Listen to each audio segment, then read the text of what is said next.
Hey, everybody. Welcome back to Inside the Force. Dave Cottingham here on the weekly episode of Inside the Force. Thanks for joining me. Uh, as you know, if you need anything and following us, InsideTheForce.com is where to go. You can go to any podcast station that you listen to. We're on all those feeds, as well as on YouTube. If you're watching, hello, along with other shows that we have on the channel here: Council Sessions, Beyond the Saga, Masters of the Order, and Dark Knowledge, which is coming very soon. We are about to do our first episode. Got all the graphics done that I wanted to get done, so look for that episode probably next week. That's going to be a very fun episode. Me and Corey Cooley. Master Koo, if you're familiar with him on a lot of the podcasts I've done before, will be my co-host on that episode or that show where we dive into the dark side of the Force. So it's going to be interesting. But anyway, thanks for joining me again, of course. And let's dive into some news and upcoming releases. And then, of course, my main topic is centered around a comment that I got on one of the videos, although I can't find it anymore for some reason. So I don't know if it got deleted or not, but it was interesting. It was a comment about the Skywalker Saga based on the Skywalker Saga trailer I made a year ago for last year's May the 4th. So I kind of got my wheels turning a little bit. I just wanted to talk a little bit about that later on in the episode towards the end. So we'll do that later. But anyway, first things first, the news.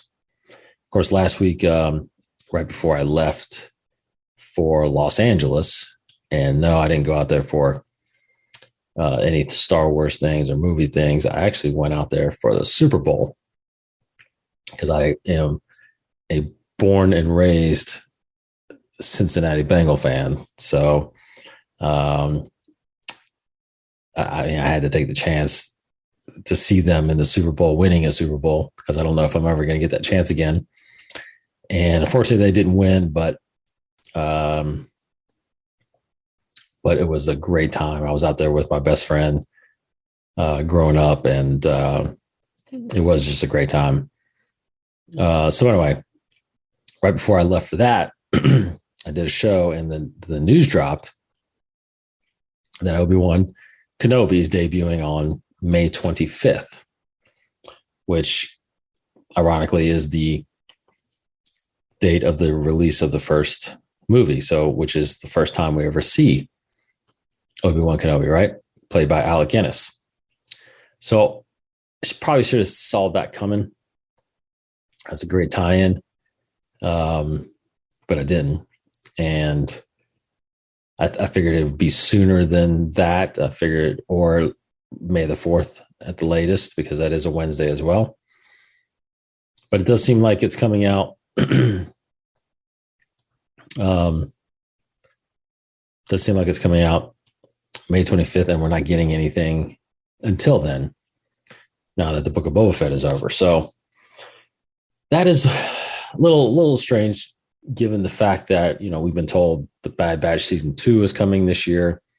Andor is coming this year, late fourth quarter. So, as I tried to work timeline out, I just felt like they weren't going to have any kind of gap like they are now. We're talking 3 months without any Star Wars. So, given that you have these shows that are already, done and in the can, and maybe you got some editing to do, stuff like that. But now, obviously, COVID probably maybe has played a hand in this, obviously, still, with production being delayed a couple of times here and there. Also,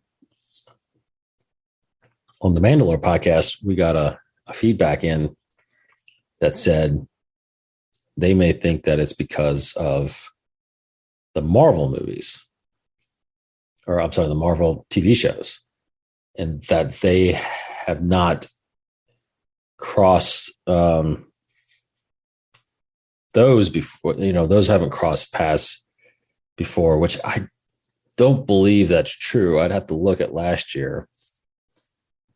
I know that they haven't crossed with the live action Star Wars, but I believe that the Bad Batch was out last summer, and I believe one of those shows, either Loki or Falcon and Winter Soldier, were out during that time. So actually, I think it was Loki, because Loki was on Wednesday. I think Bad Batch was on Friday, but don't quote me on that, because I should have looked at the timeline to see if that was right. But they have moved everything, what seems like, to Wednesdays now. But, I still think it could be possible still. You could put one of the Marvel shows on Wednesday and then do a Star Wars show on Friday, especially something like Obi-Wan that's a limited release. Why not have that on Fridays and, do your Marvel series on Wednesdays? I think Moon Knight is the next Marvel series that's coming out, which I think debuts in March. So kind of makes sense, I guess. You want to not take away viewership from Marvel and give it to Star Wars. But the problem is that it's all subscription based anyway, right? If you're going to pay for one of them, you're going to be able to see the other. So, I don't think your views are going to be that that much affected by having two shows, one from Star Wars, one from Marvel, going on at the same time. I just don't think that should be an issue, and a concern by Disney to not put two of those shows on at once. So, but the date's there. It's now coming to the 25th. So we'll have to wait patiently for 3 more months before we get that. And that is the most anticipated show on my list by far. Cannot wait for that. A couple things about it. One's a rumor, one's confirmed. But actually, I don't think Lucasfilm confirmed this one. But let's just say they're both reports that are out there, probably valid reports. A character making a debut, or not a debut, a character making a return that debuted in the prequel trilogy, Bail Organa, played by Jimmy Smits, seems like he is going to make an appearance in Obi-Wan Kenobi. I remember, when Obi-Wan Kenobi was announced, I had talked about, Casey and I remember talking about whether or not they can do a whole show with Obi-Wan on Tatooine. I mean, he has to leave Tatooine. And I think one way to do that is for Bail Organa to seek his help, just like he does, going into episode 4. So I think that's probably what this means. Maybe there's something with young Leia, or maybe there's something else that he just knows he needs Obi-Wan's help with. So, of course, that has to draw the attention of an Inquisitor or a Vader himself. But that's pretty much what I think he's going to be there for. Now, the other big thing is John Williams. John Williams, of course, who scored all 9 Star Wars Skywalker films, is coming back apparently to compose the main theme of Obi-Wan Kenobi. Unbelievable. That is pretty cool. I mean, right then and there, that's going to tell you that it's going to have a completely different feel than the Mandalorian and Book of Boba Fett series that we've seen, right? Those are pretty similar in tone and in texture and feel, and I think especially in score. So I think this is going to separate that from that for sure. And it's supposed to, in a way. It's not really obviously tied in because it's a different time period. But that really kind of makes you going to feel like it's part of one of the original trilogies, I think. So that is pretty cool. Again, Obi-Wan Kenobi, cannot wait to see that coming May 25th to Disney Plus. Still don't know exactly how many episodes. That hasn't been released yet, but I'm going to guess 5. That's where I'm going to land. I think 5 is a good number. So we'll see. We'll see what happens there. Speaking of the Book of Boba Fett, just if you didn't know, which is pretty interesting, that the finale of the Book of Boba Fett actually had more views than than the season 2 finale of The Mandalorian that, contained Luke Skywalker. So that is very interesting to me. Wouldn't have guessed that, but I think a lot more people liked Book of Boba Fett that were anticipated. I think overall it was a good series. So the thought, maybe there's rumors out there that Han Solo was going to show up, maybe drove those up. Or the thought to see Luke again with Grogu in the finale. Maybe that was part of it. But either way, it ended up having a higher rating, higher viewership. Not rating necessarily, viewership. Okay. A book that has been announced also by Beth Revis. If you've haven't read one of her other Star Wars books, she wrote the book about, it's called Rebel Rising, about Jyn Erso. Kind of ties in her time period growing up with Saw Gerrera and the Partisans. And it actually is a fantastic book. It's one of my favorites. I liked it a lot. I like seeing her relationship with Saul, and that really hits home when you watch Rogue One, their backstory, and basically you find out the situation that she refers to in Rogue One about, you left me. So all that gets kind of told in this story, and it again kind of gives deeper story on the Partisans and Saul's plan, and what he wants, what he stands for, and why why he keeps butting heads with the rebellion and whatnot. So anyway, Beth is now writing a book that's coming out later this year called The Princess and the Scoundrel. And this is interesting because the timeline of this thing takes place literally right after right after Return of the Jedi. So it even has, describes a part I think on the cover or the back cover, it says, as there's finishing celebration of the defeat of the Empire and on Endor, basically what happens is it sounds like, which has never been told yet in canon. So this works, but it tells the story of Han and Luke getting married. And it seems like they get married right there on Endor, shortly after that battle.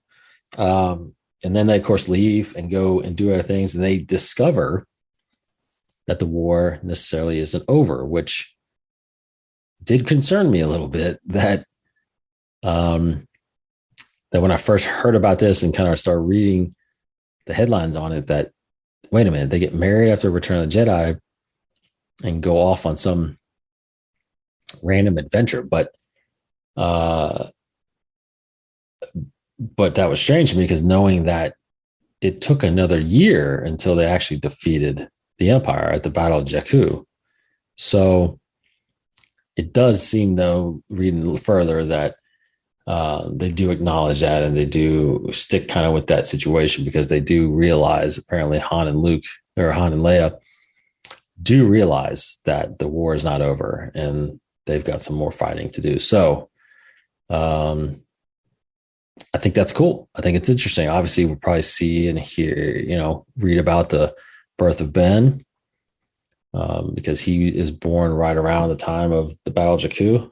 I think he's about a year younger than Battle of Endor. So I think that'll happen. I think we'll see that. That's definitely pretty cool.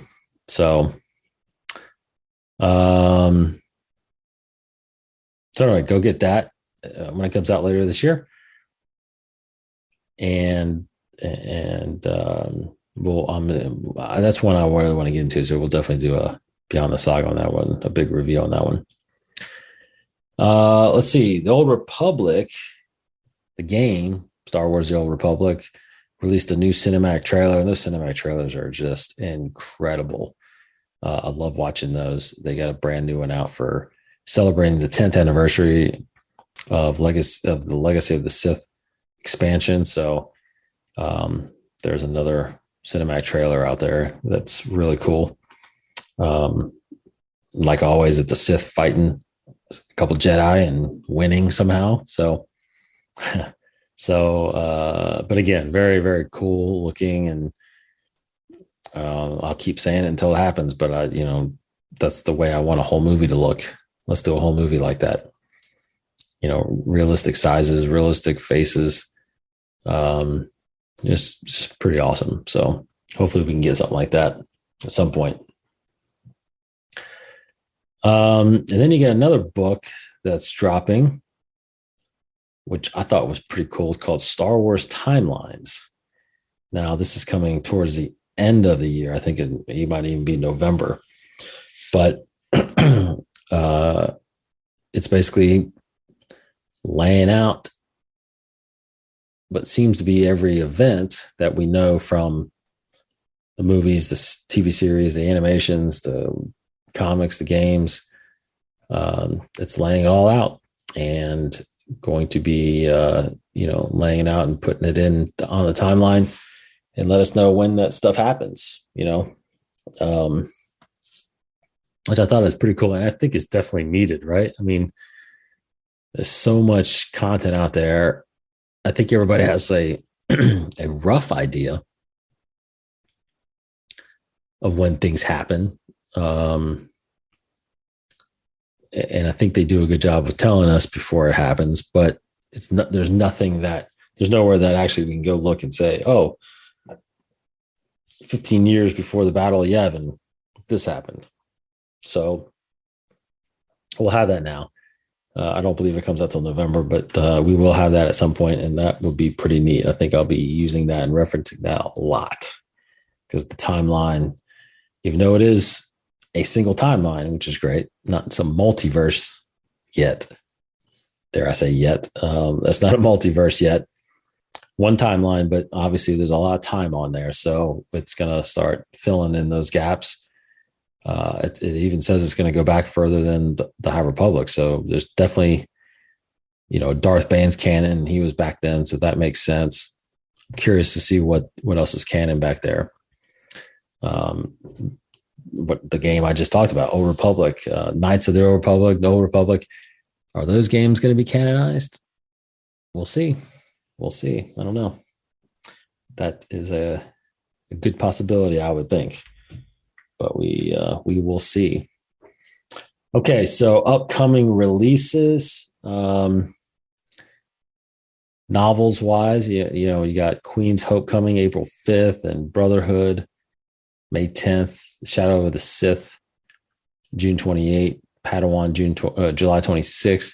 The one I just mentioned, The Princess and the Scoundrel, August 16th. Then you got a couple High Republic novels coming at the end of the year. One called Convergence, October 4th. The other, Path of Deceit, November 1st.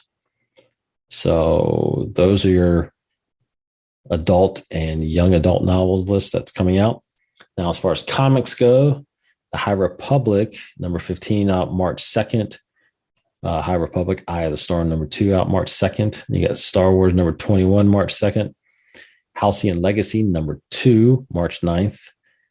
the new series Han Solo and Chewbacca #1. Can't wait for that. That's on March 9th as well. And then Crimson Reign #3 comes out March 9th as well. So no more, I don't believe there's any more comic releases this month.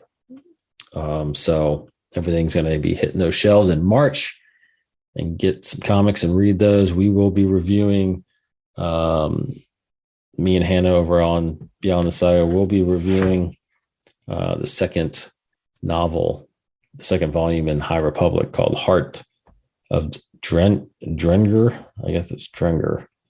We'll be doing those, continuing those, the High Republic comic series as they come out. Okay. News-wise and release-wise, that is it. So let's get into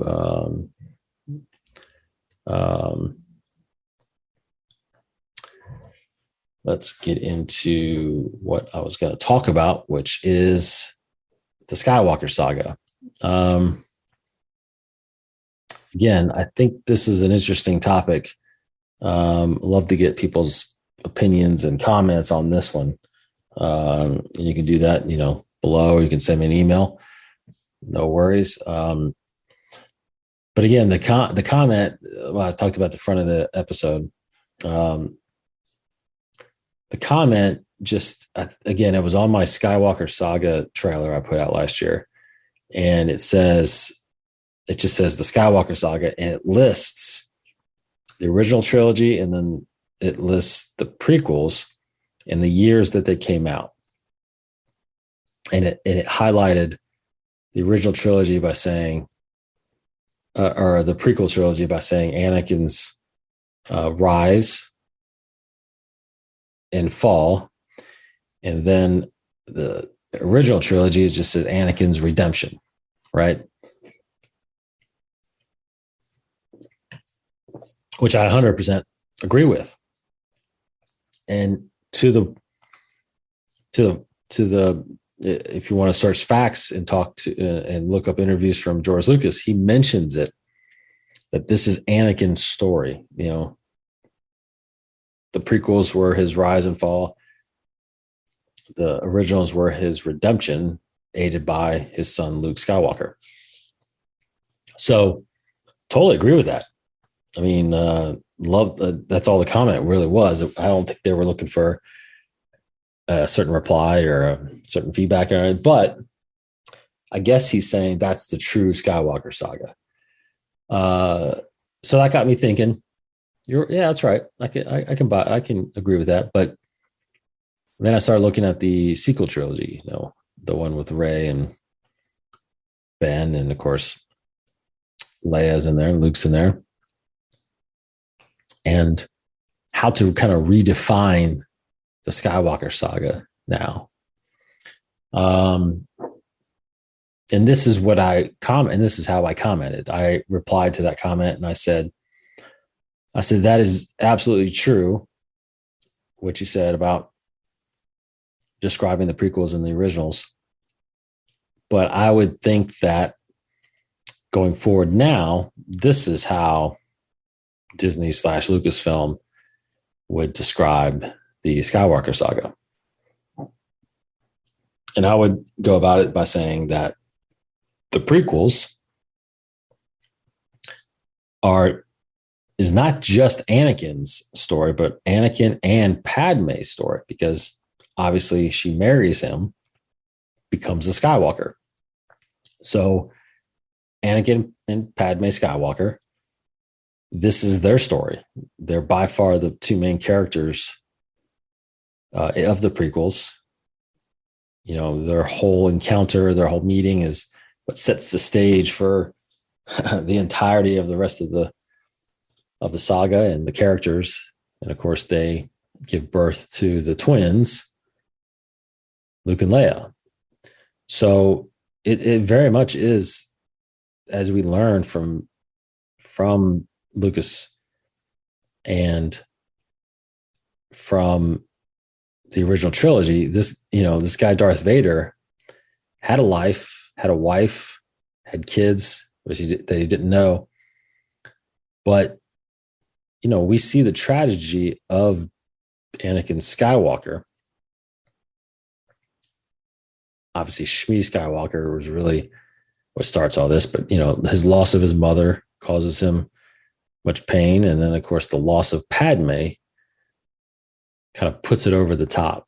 And, their encounter on Tatooine, it's like, it's just it's a big snowball effect for the rest of the Skywalker saga. And you don't just see Anakin's journey. You do, Padme has her own journey in this prequel trilogy where, the hardship of being a queen and protecting the planet, and then as a senator protecting the entire republic, all the while being in love with the Jedi and keeping their marriage a secret and her pregnancy a secret. That's big. I mean, so much so that Anakin, as Darth Vader, is still searching all this time before A New Hope, still searching for ways to bring Padme back. So, she's a big part of the story. So I that's why I say that the original the prequel trilogy, episodes 1, 2, and 3, are Anakin and Padme story. So we get to the original trilogy, episodes 4, 5, and 6. I don't think anybody would argue that it's Luke and Leia's story, right? Luke and Leia Skywalker. And it's their journey. For one, Luke's journey to bring his father back, and Leia's journey to defeat the Emperor. So, and that is fantastic still. Obviously, 44 years later, when it came out, that George had the foresight to say it's about these two twins, and it does carry that weight still. It is about them. It's always been about them. This original trilogy has always been about them. And it's incredible to me to know now how they got there, right? I mean, they weren't in the prequel trilogy till the very end when they were born. But the gravity of what happened to them and their mother definitely plays a part in the original trilogy now with these characters. So great foresight by Lucas to have that and know that. So these characters like Luke and Leia can thrive like that. So just a fantastic story between Luke and Leia. So that's what I would say. The original trilogy is Luke and Leia's story. So as we get to the sequel trilogy, I don't think it's just Rey's story, right? It's got to be Ben and Rey's story, because they are the Skywalkers of this trilogy, right? Ben Solo, who son of Leia, is a Skywalker, and then you got Rey, who ends up being a Skywalker.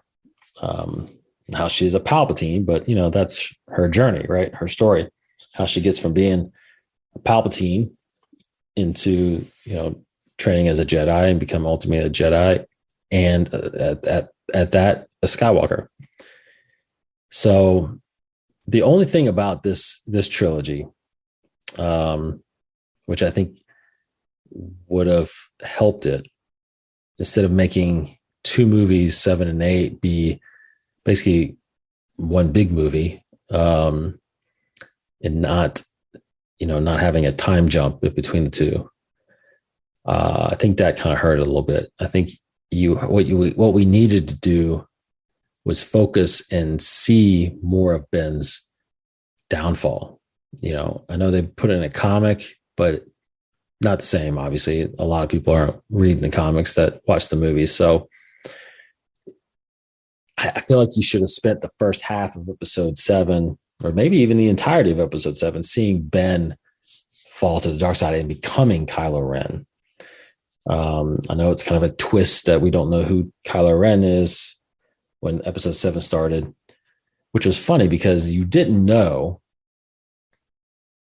And the way they reveal it to you is Snoke telling Kylo where the droid is. So kind of a little bit strange to me that they went that route. I wish, like I said, they explored his fall to Kylo Ren. Because I don't think they built up the dramatic introduction that he was a Skywalker necessarily. So of course, they did a good job. I feel like they did a good job with Rey's character and growing her, having this destiny. I mean, it's just like Luke. I mean, no matter where you put him, it's going to find him. Destiny's going to find him. So anyway, the Rey Ben story, I think, is definitely part of the sequel. The sequel trilogy. I think it's definitely about them. Again, even though she's a Palpatine, she does become a Skywalker. When I first saw Rise of the Skywalker as the title, I immediately went to Ben, basically Kylo becoming Ben Skywalker Solo again, but which he did at the very end, but he also had to, use his life force and inject that into Rey so she could live. So again, I didn't think about this back then, but I have since, that he's giving her part of himself. I think that's what Rey said when she healed that big old snake. He's giving a little bit of himself to her, meaning that she has Skywalker essence or force or blood in her now. So it actually makes sense that she would say Rey Skywalker. That's okay. I think it's okay. I'm just glad to see the Skywalker name continuing. So, but in the end, I think in the end it did conclude that Ben and Rey story, but I just think that there could have been more substance of that in 7 and 8, and it would have made us, I feel like, love and appreciate them a little bit more to, again, know Ben before he fell. And then, of course, when he got redeemed at the end. So, again, and that's very similar to who? Obviously, Vader, right? His grandfather. So, we saw it eventually, obviously, with Vader and that whole story with the prequels and the original trilogy, but we just didn't get it with Ben, except kind of in a comic and then into the movie. So anyway, I'm interested again how people see the Skywalker Saga, if they think it's not really a Skywalker Saga, that their Skywalker is Anakin Skywalker and that's it, because that is funny. I was thinking about it. I don't believe the name Anakin was ever mentioned in the sequel trilogy, which is a shame.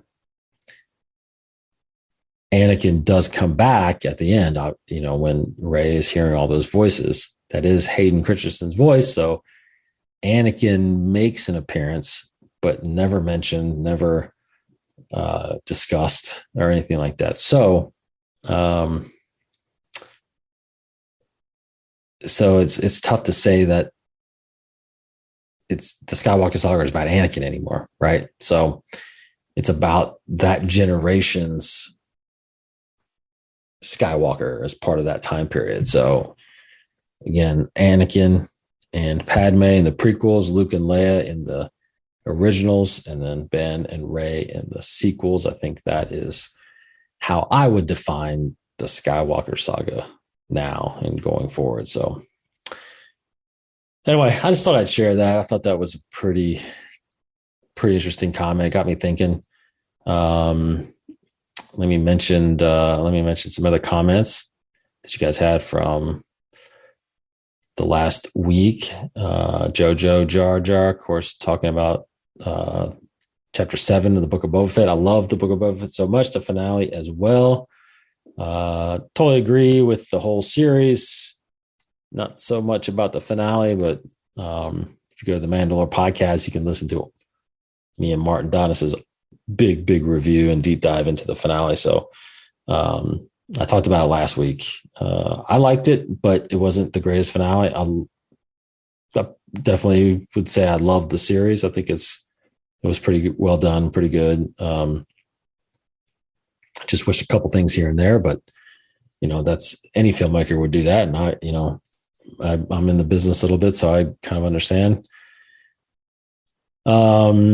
Let's see. Thrawn Addict says, I'm a bit conflicted with Book of Boba Fett now. Our show, there were some great Star Wars in it, but most best moments was not with Boba Fett. I feel like it should have been 2 episodes longer with more attention on Boba and the Pikes. Cad Bane was great and was fantastic to see Luke and Ahsoka together. I hope we might get a better scene with them in the Ahsoka series. Not sure Luke is going to show up in that, but that would be really cool. Love that scene together with them. Never thought I'd see that. That's an incredible scene, actually. And that was Thrawn Addict that sent that comment in. So thanks, guys, for that. Let's go down to our Star Wars comic series topic on Beyond the Saga. Let's see. Thrawn Addict says, great review. What was really interesting, seeing more detail on how they funded the rebellion and got ships. They touch on things like that in The Last Jedi, but great to see here. Absolutely. Definitely great to see how they got those, got all the ships in their armada that they have. Jojo Jar Jar says, normally I would say something about, let me see. Oh, yeah. So normally I would say something about the Book of Boba Fett episode, but now I just can't. I'm still totally speechless about it and can't form any good words from it. This was after the chapter 6, I think, with Luke. It might be the best thing for Star Wars for me. And I'm so thankful to Disney, Dave, Kathleen, Mark, and everybody else involved. That was an event occurring very rarely. I wonder, can the next episode be better? Cough, Han. If so, I hope I won't get a heart attack because of it. You'll probably have the same opinion as I do, so I will spare you from reading my shocked review of it. Yeah, maybe I think maybe we had similar, definitely similar responses, except on the finale. That's the only thing, because I think I just read earlier you liked it very much. So I'm not sure about that one, but this one definitely. This one, we both share that was probably the best episode of Star Wars that we've ever seen. And definitely kudos to Filoni and Favreau and all the directors that worked on this season.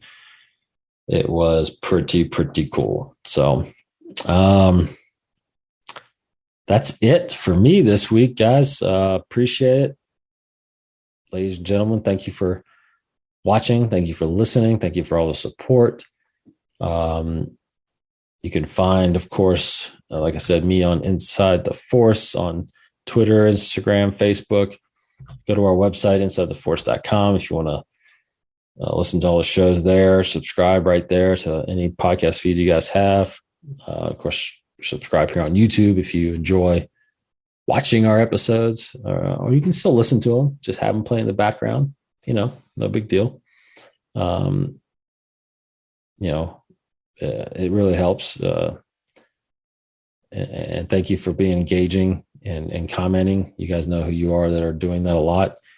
I love reading those and commenting back and starting those conversations and continuing conversations. It's just it's good, healthy Star Wars discussions, and you can never go wrong with those. So, of course, the other shows on our YouTube channel, Council Sessions, Beyond the Saga, Masters of the Order, Dark Knowledge, all of those will be having new episodes coming out here very shortly. And of course, go and look for the Mandalore podcast if you want to get a deep dive in all the Star Wars episodes that are coming out on Disney Plus. We're going to be breaking those down each week as they run. So go check out Cyber Ren over there at the Mandalore podcast. All right. That's it. Thank you very much again for listening and supporting. And we got a lot of stuff to talk about leading up to Obi-Wan Kenobi. I'm telling you. And of course, May the 4th is coming out. We've got that. I'm sure there's going to be some things there. And then Celebration is at the end of May. And because of this Super Bowl trip, I will not be making an appearance at Star Wars Celebration. I'm a little bummed by that for sure, since I've been to every celebration since 2005, where I went to Celebration 3. So it's an incredible event and wish I can go, but I can't. So I hope you guys can get there and take some notes and send them to me as far as what you guys hear. Hopefully they do another live stream of it again. That would be pretty interesting actually to see it from this end now, not right there. All right. Thanks everybody again for listening, for watching. You guys are the best. Have a great weekend. See you guys next week. May the Force be with you.